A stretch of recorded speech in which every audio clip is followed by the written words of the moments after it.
And pagdating naman sa kaperahan, nakikita natin na mas magiging mabilis ang daloy ng biyaya, ang daloy ng kaperahan sa inyo, Virgo, ngayong 2025. Kung last year medyo naging mabagal or wala kayong nakitang progreso when it comes to your money department, this time around, kabaligtaran yung mangyayari, kasi nga sabi ko sa inyo, inaalis ni universe yung mga unwanted na tao, bagay, sitwasyon na kumakain ng energy nyo.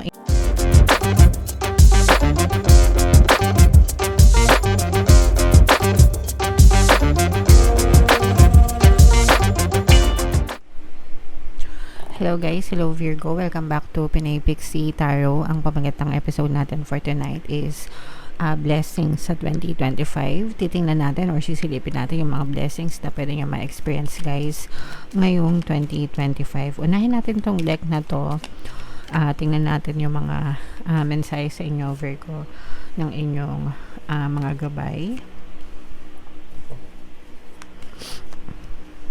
Alright, so we have this message guys: be bold, be brave, maging matapang, mga kapiksi, no? I-unleash nyo yung adventurous side nyo, explore, guys, take risks, and yung mga bagay na hindi nyo pa nagagawa, kung may pagkakataon kayo na gawin siya ngayong 2025, huwag kayong matakot, go ahead, go out of your comfort zone mga kapiksi. Walang pumipigil sa inyo, and alisin nyo yung mga limiting beliefs nyo, guys. Ikaw lang yung magiging susi ng success or failure nyo. Always remember that the universe has your back. Hindi ka papabayaan ng universe at ng iyong mga gabay, so just follow your heart, mga kapiksi. And matuto rin kayo mag-set ng mga boundaries or limitations, especially pagdating sa ibang tao, mga kapiksi. So eto guys, hindi natin kayo pinipigilan na tumulong sa ibang tao. Just make sure na wag kayong maabuso ng ibang tao. Magkaiba kasi yun guys. There are people na deserve ng tulong natin, while there are some na ano lang tawag dito, nananamantala lang. Okay, so dapat maramdaman mo or alam mo kung pinagsasamantalahan ka lang ng ibang tao, mga kapiksi. And you should learn to say no in a nice way. Syempre, yung tipong hindi rin kayo maka-offend sa ibang tao. Syempre, gusto nating tumulong, pero kailangan nyo rin protektahan yung sarili nyo, mga kapiksi. So, you should always come first, guys. Okay? And believe in yourself, mga kapiksi, no? Like I said, ikaw yung susi sa tagumpay mo, sa success mo, and even sa failure mo, mga kapiksi. So you just have to believe in yourself, unleash your inner goddess, your inner power, mga kapiksi, no? Be bold, be brave, and always remember that the power is within you. You can be, do, and have anything that you want. Kahit ano nang gustuhin mo, pwedeng mapasayo, basta maniwala ka lang sa iyong sarili, mga kapiksi. Alright? So, comment down below, Virgo, if feeling nyo naka-resonate sa inyo yung message. So, shuffle natin tong deck guys. Habang sinashuffle natin to, panoorin nyo muna yung video natin regarding sa ating paano mag-manifest ng abundance video course. Kapiksi, sawa ka na ba sa mga struggles at hirap sa buhay mo? Masipag ka ba at masikap sa buhay ngunit hindi ka pa rin umaasenso? Ilang beses ka na bang nag-attempt mag-negosyo at mag-invest pero palagi ka pa rin nalulugi? Sa pagkakataon na ito ay maaaring may subconscious beliefs ka na nagiging balakid sa iyong pag-unlad at pagyaman. Introducing, paano mag-manifest ng abundance video course. Dito ay matututunan mo ma-overcome ang mga balakid mo para tuluyan ka ng umunlad, umasenso, sumagana, maging matagumpay, successful at maswerte sa iyong kabuhayan, pera, trabaho, negosyo sa lapi at kaperahan ng bonggang-bongga. Dali, mag-send na ng email sa pinoypixie@gmail.com at simulan na ang iyong pagyaman ngayon. Alright, so sa lahat ng gusto mag-avail ng course guys, mayroon tayong New Year promo. Magbibigay tayo ng 10% discount sa lahat na mag-avail ng course until January 31 guys, kaya mag-avail na kayo. And meron din tayong bagong course, mga kapiksi, paano mawala ang third party at magkaroon ng harmonious na relationship para mawala yung mga kabit ng mga jowa nyo guys. 20% discount naman yan, or 10% discount until January 31 guys, kaya mag-avail na kayo mga kapiksi. So, Virgo, ito yung ating sa blessings energy. Virgo, kayo ay represent ng Queen of Pens. This is both negative and positive. Lahat ng negative and positive babasahin natin.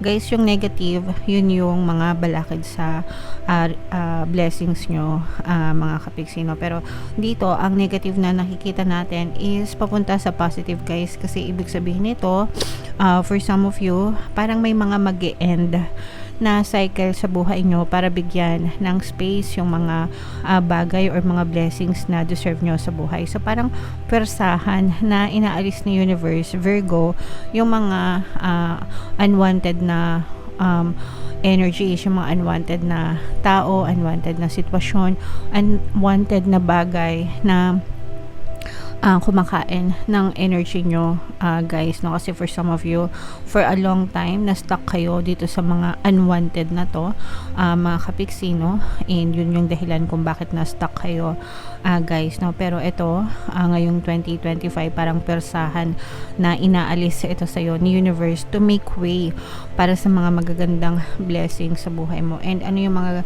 magagandang blessings mga kapiksi? Ito yung mga kasaganaan sa kaperahan guys. This is abundance of money, abundance of wealth, abundance of riches. For some of you, maaaring may mga good news na maaari kayong matanggap, mga positibong balita na maaaring dumating sa inyo na may kinalaman sa kaperahan. Yung mga nag-a-apply sa abroad, mga kapiksino, it's a blessing, or mga parang may good news sa mga application nyo, mga update sa application nyo kung kayo ay nag-a-apply sa abroad, mga kapiksi, kasi ibig sabihin nito maaari nang ma-approve yung mga application nyo, or maaaring ma-release na yung mga I don't know, mga job orders nyo or mga requirements, mga papelos nyo na magiging hudyat na ng paglipad mo and pagsisimula mo ng pagtatrabaho sa ibang bansa, mga kapiksi. So sinasabihan din kayo dito na mag-save na kayo,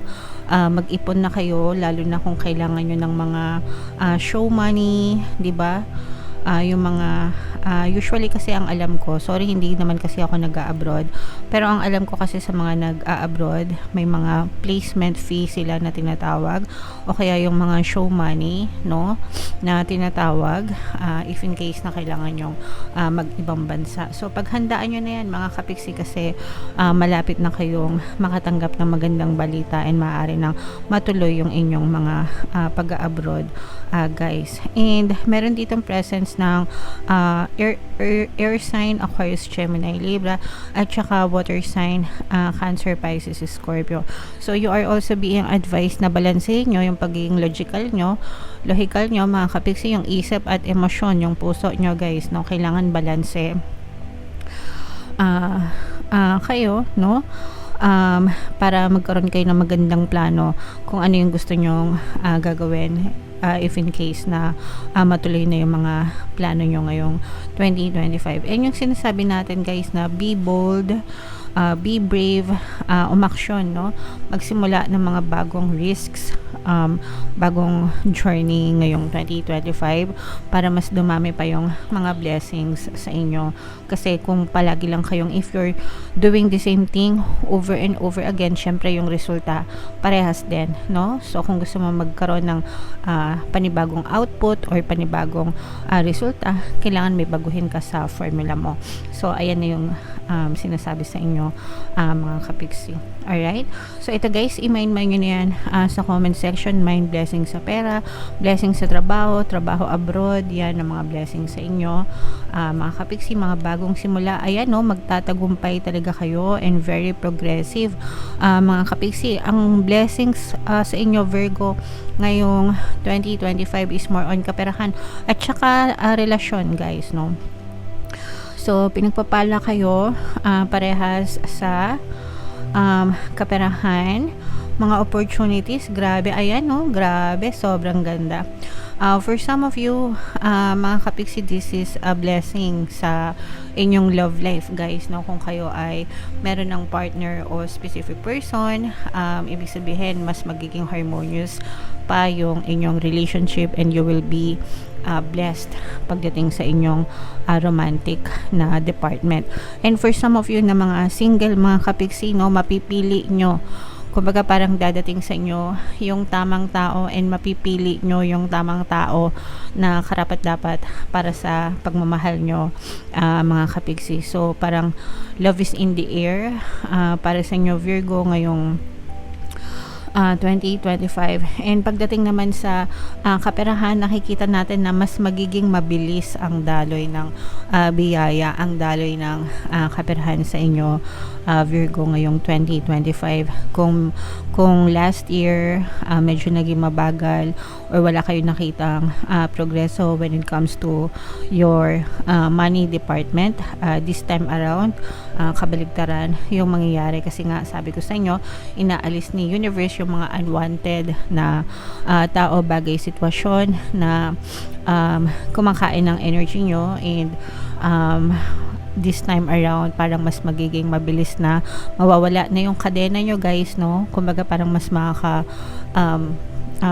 makakakilos na kayo, mas magiging mabilis na yung progreso ng inyong kaperahan, kung ano man yung inyong pinagkakakitaan, mga kapiksi. Okay? So, susundan kayo ng pera, guys, kahit saan kayo magpunta, or kahit ano pa yung, ibig sabihin, kahit ano pa yung source of income mo, parang palagi nakasunod sa'yo ang pera, Virgo, no? So, kahit kung trabaho yan, parang bibigyan kayo palagi ng mga OTs, double pay, or incentives, commission. Kung kayo ay mga nasa sales or mga project-based, commission-based, no? Palagi nakasunod sa inyo yung pera, yung sales sa negosyo. Ibig sabihin, dumadami or dumadoble yung inyong kita. So, in short, guys, again, sinusundan kayo ng pera.